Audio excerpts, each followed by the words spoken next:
Le moindre défaut des femmes qui se sont abandonnées à faire l'amour, c'est de faire l'amour.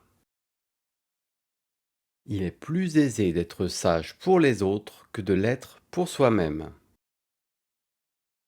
Les seules bonnes copies sont celles qui nous font voir le ridicule des méchants originaux.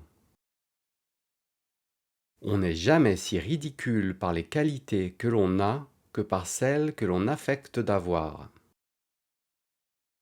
On est quelquefois aussi différent de soi-même que des autres.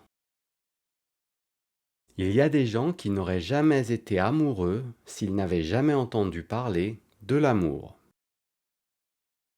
On parle peu quand la vanité ne fait pas parler.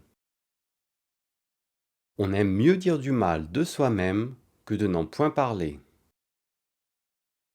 Un homme d'esprit serait souvent bien embarrassé sans la compagnie des sots. Une des choses qui fait que l'on trouve si peu de gens qui paraissent raisonnables et agréables dans la conversation, c'est qu'il n'y a presque personne qui ne pense plutôt à ce qu'il veut dire qu'à répondre précisément à ce qu'on lui dit. Les plus habiles et les plus complaisants se contentent de montrer seulement une mine attentive en même temps que l'on voit dans leurs yeux et dans leur esprit un égarement pour ce qu'on leur dit et une précipitation pour retourner à ce qu'ils veulent dire. Au lieu de considérer que c'est un mauvais moyen de plaire aux autres ou de les persuader, que de chercher si fort à se plaire à soi-même, et que bien écouter et bien répondre est une des plus grandes perfections qu'on puisse avoir dans la conversation.